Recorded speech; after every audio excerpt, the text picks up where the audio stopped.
This show is provided for entertainment and informational purposes only. It should not be relied upon as legal, business, investment, or tax advice. Neither the hosts, guests, nor any funds they may manage intends to make an offer or solicitation for the sale or purchase of any specific securities, investments, or investment strategies.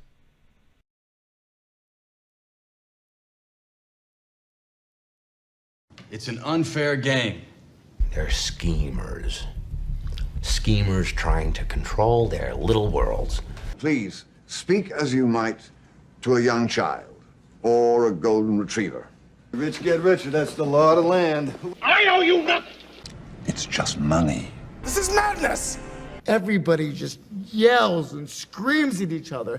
Nobody's civil anymore. That's not the kind of humor we do on this show. Put that coffee down. I drink your milkshake. Now you're looking for the secret. There can be only one. Everything becomes chaos. Can you dig it?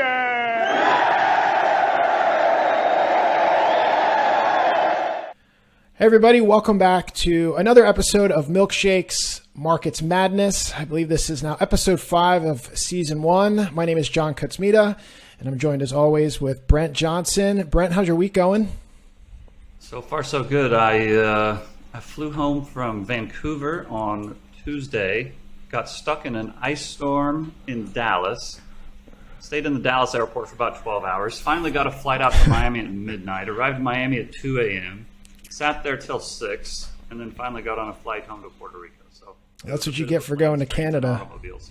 Yeah, you know, right. I landed. I took off in Vancouver. They said we were going to Dallas. I fell asleep, wake up, open my window. They tell me we're in Dallas, but it looks like Duluth, Minnesota outside. I mean, I don't know what the hell is going on. That's wild. Crazy. Yeah, well, you know, 12 hours in Dallas airport is about as exciting as Dallas gets in general. So it's almost like you visited the city. Well, that's a good start to the show. A little bit of madness. Anything interesting from the event in Vancouver? What was the specific theme of the event? Gold, right? Oh, it's the Vancouver Resource Investment Conference. So it's all about, minerals and mining. It was very interesting. There was a lot of people there, so there's a lot of interest in the space right now. You can see that interest is back up, and there's a lot of people thinking commodity bull market on the horizon. So we'll see. Obviously, there's a lot of people that are interested in gold. Gold has had a pretty good year so far. It had a pretty hard pullback today, but we'll see how it goes from here. Do you use some of these conferences ever as as an indicator? It's funny in the crypto world, you can almost for sure identify the bull markets when all these conferences start blowing up. But do you look at that and say, okay, maybe? I do, and you can tell. I mean, you could definitely tell that the gold miners had been on a 6-month run or 5-month run, whatever it was. And everybody was all bulled up. And, I showed some charts, and it showed, the last couple of years for GDX and GDXJ have done pretty well. The last 6 months have done pretty well. But here's an interesting stat, and people can go find this if they want. But since GDXJ was launched 13 years ago, it's down. It's negative since inception. Now, GDX has been around a little bit longer. It's been around about 16 years, negative since inception. And then there's this Philadelphia and gold and silver index that, mining companies. It's been around since the mid 80s. It is just barely positive since inception. And the only reason it's positive is because of this 6-month run we've had, or this rally we've had over the last 5 to 6 months. So the point I was making is you can buy and hold gold for the long term, but I don't think you can buy and hold gold miners for the long term. If you want to do a trade in gold miners, I think that's the way to go. But just buying and holding gold miners has been a recipe for disaster for going on 40 years now. Well, you even said that last week. You had put it kind of succinctly where you want to be renting the miners, not owning them. Yeah. Yep. So that was pretty good. As soon as you mention something like that, a statistic where something that is an ETF or a paper representation of a market, the gold community immediately pushes back and claims that there's manipulation. What is your take on just kind of that ongoing excuse or argument or perspective? Well, I think all markets are manipulated to a certain extent. We certainly don't have free markets. And so, to the extent all markets are manipulated, gold's not immune from that. The idea that gold is absolutely manipulated every single day, and every single day it's up, it's a free market, and every single day it's down, it's because of manipulation, I do not buy that at all.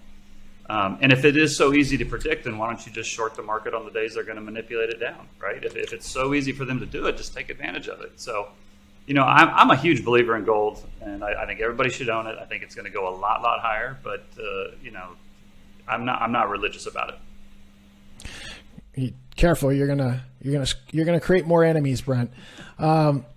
So yeah, gold pulled back a little bit, and part of that was yesterday's announcement. The FOMC, Fed, Jay Powell, they raised overnight lending rates another 0.25%. We're now in that 450, 475% range. Very aggressive rate hiking cycle. All of this has happened in less than 12 months. The first hike wasn't really towards, I believe, the end of February last year. So it's amazing what they were never going to be able to do, and they have done. Now it becomes this question of soft landing, and it seems the market very, very quickly, in just a couple hikes in a couple months, have gone from, they're going to blow things up and the world's going to crash to, for sure, soft landing, pivot, QE, and things are just almost getting out of control, it feels like, to the point where those who are taking a more supportive role of what the Fed is trying to do against inflation feel like this is going to anger the Fed, right? Like anger the gods, and they're going to continue to hike and eventually, take the steam out of all these risk rallies. Well, the kind of this has been a couple maddening days, to be honest. I mean, because when the announcement came out yesterday, well, first of all, everything you've just said is absolutely right. The market is kind of priced in this perfect pivot and soft landing, and they're going to be cutting by the end of the year. But if you just read the statement yesterday and you didn't listen to Powell, you just said, "Holy cow, that's hawkish," and markets would have been down, I think, today. But then he gets out there, and his tone and the things he said were basically the opposite, or at least they came across as the opposite from the statement. And it's just really weird. And I have several times over the last year, I have said Powell is the most clear-spoken central banker that I've ever come across. There's no, mystery in what he's saying, and he's basically done exactly what he said he would do. So from that, it's good, but or it's not too hard to decipher. But I got to tell you that his body language and the way he said everything yesterday, that was just a little weird, because it was very un-Powell-like, and it was kind of the opposite of the statement. And so, markets ripped after he started talking yesterday, and the longer he talked, the more they went up. And then this morning they were up again. And so, at one point today, the NASDAQ was up 4.5% today. And I was like, and that really was madness. And, this kind of goes back to what we talked about at the beginning of the year, John, is I said my base case was that, it was kind of like everybody else's, that we would have kind of some kind of a hard sell-off or a mini recession, however you want to describe that risk-off event, sometime late Q1 or into Q2. And I said the only thing that concerned me was that seemed to be everybody else's forecast as well. And I said I'm always trying to figure out what could make it go the other way, and I knew what could make it go the other way, and what could make it go the other way has been playing out. So I'm trailing a little bit this year. I'm not I'm not up 15% like the NASDAQ in general. And you're trying to parse these words of the central bankers and the actions that they're making, and this is not an easy game, and it can be maddening at times. But I do have to say, Powell's body language and what he said yesterday, that did kind of throw me for a loop a little bit. Now if tomorrow morning we have a huge beat on non-farm payrolls, then maybe that'll help explain it. Maybe he was trying to pump the markets before a big sell-off. But I'm still trying to figure out what his intention there was. Well, yeah, it's interesting because you have what has been going on now. Is it not that this is kind of more rhetorical, right? We're having a conversation here, but is this a short squeeze? Is this is this or is this animal spirits? Yes. Or is it a combination of both of those reacting to more Jay Powell's, because one of the interesting things, I think there was two things that stuck out to me when I skimmed through the press conference notes. One was he had made a comment relating to, like, they haven't quite yet declared victory, but it was almost giving the sense, or he said the word victory in some context, right? Yeah. The other thing, he had made comments related to just I think their view on inflation overall. So it was interesting that they would choose those words without, kind of expecting that these market reactions would be there. But I saw someone make a perspective before the press conference that they kind of already had the Goldilocks environment. Like, yes, things were coming down, inflation was coming down, but the markets weren't in any kind of panic. So the only thing the Fed really needed to do was kind of steer it down the middle. So did you think they tried to do that by doing hawkish minutes and the Fed being more dovish, or Jay Powell being more dovish in the press conference? I mean, that's possible. Again, they have kind of had the Goldilocks scenario so far. And what nobody thought he could do, a year ago, nobody thought that he would be able to do what he's done. But he's done it, And again, I don't think it will necessarily last, but, for anybody who said he couldn't do it, they were wrong. He so far has been able to do it. Now, I think there's a lot of people, me included, who think that there will be consequences to this. But, I give the guy credit. He said he was going to raise rates aggressively, and he raised rates aggressively. And he is in a spot now where if they do have to cut, he's got a lot of room to cut, right? Before he even has to go to QE or anything else. So, I think anytime, central bankers start getting hubristic, which is most of the time, you got to be very skeptical. And so I am very skeptical.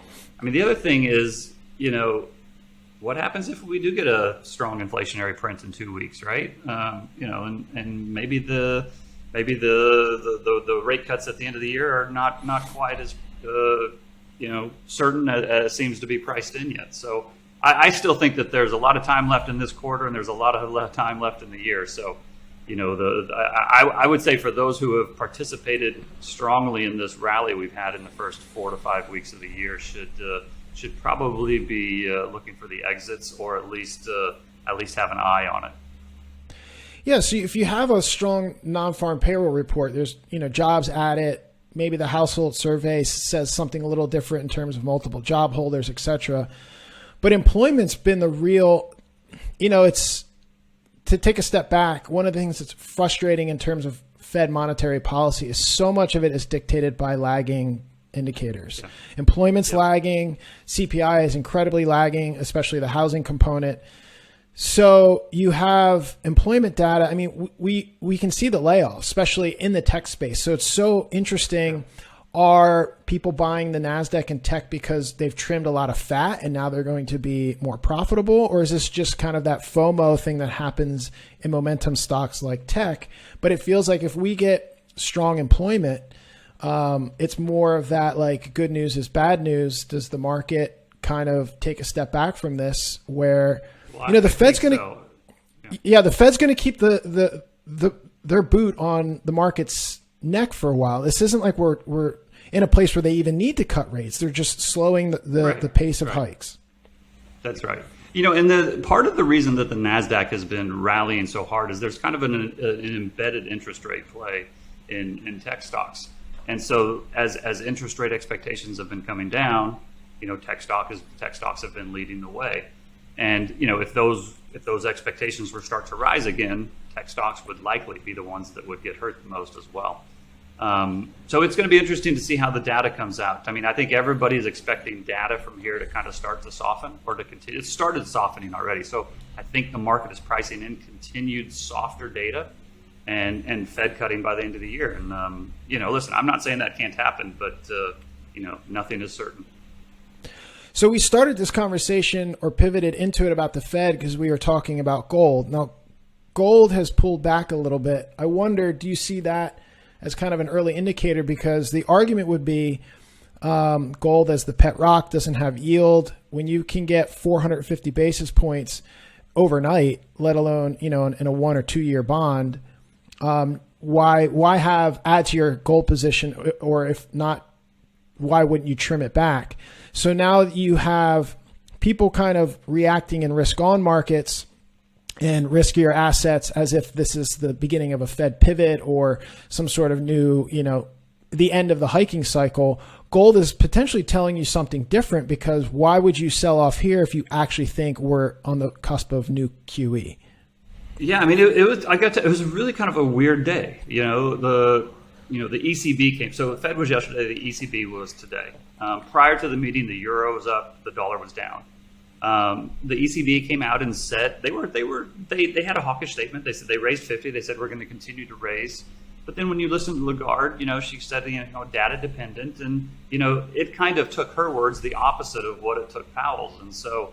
It was just weird, because then the euro comes down, the dollar rallies, gold sells off hard, but equities rally like crazy. And, bonds, I think yields were down a little bit, so bond prices were up a little bit. And so it's just kind of a very weird day.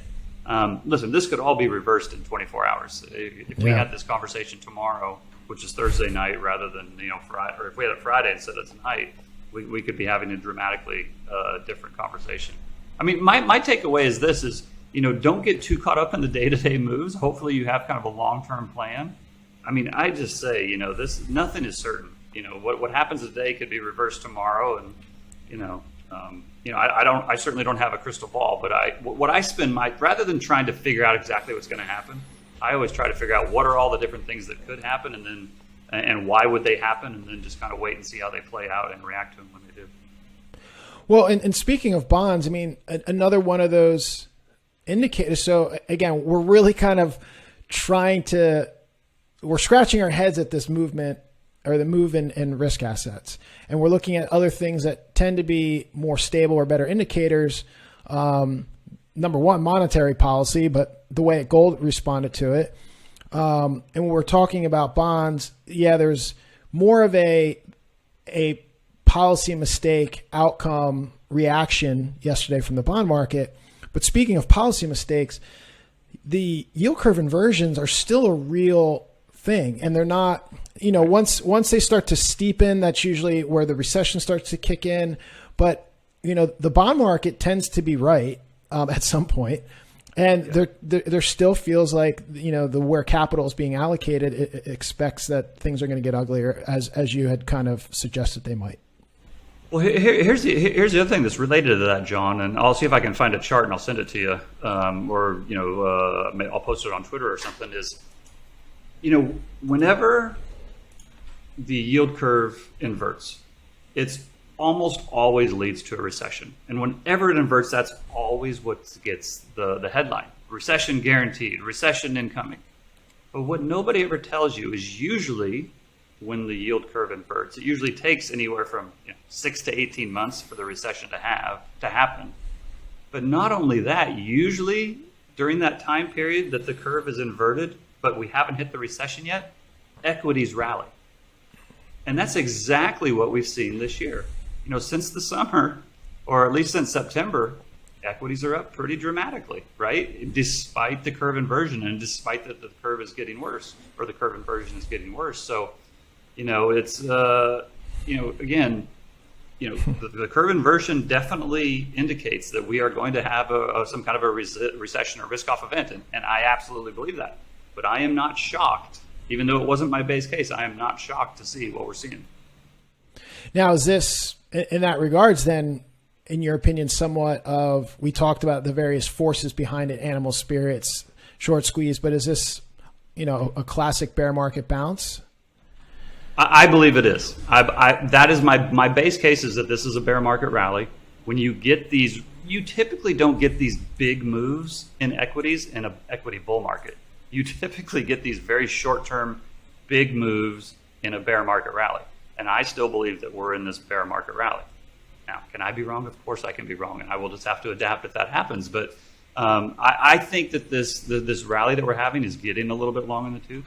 Would not shock me if it lasts another week, maybe into CPI, but my guess is that by the end of, by the second half of this month and into March, we're going to see some action, not just to the upside, but to the downside as well. Now, the Fed was the rate hikes and everything else is they have a dual mandate, full employment and price stability. They've had full employment arguably for a very long time, so they're somewhat willing to sacrifice that. So non-farm payroll tomorrow is going to be obviously an important data point, as it always is. But the other side of that dual mandate, the price stability, they clearly failed over the last 2 years. You have year-over-year inflation. But again, being a rate of change metric, it's going to be really interesting how inflation looks year to year from those very, very high levels. Maybe an absolute and or rate of change, however you want to tackle this question. What do you think, inflation does? What's the chances of inflation being sticky and the Fed lives that nightmare of a double peak, a short dip and another spike in inflation? Or do you think inflation is going to continue to come down at the potentially expense of full employment? In the very short term, I'm not sure. So, the February print, the March print, I'm not sure. It wouldn't surprise me if it came in a little bit stronger than people are expecting. But by the time we get to April, May, June, July, when we start getting the big year-over-year prints, I expect inflation, at least in the year-over-year, to start, to come down. And, the year-over-years are possibly even negative, right? And so, Powell, I don't know how many times yesterday he said disinflation, we're on the right track, disinflation. I think that's part of the reason. They know that these year-over-year numbers are coming up. What's going to get very interesting is at the end of the year, when we're no longer doing the peak year-over-year, inflation changes, and if these structural factors, so many people just left the employment market and are not coming back in. If that keeps labor markets tight, that's when I think it could get very interesting. And again, I try not to get into the whole inflation or deflation debate.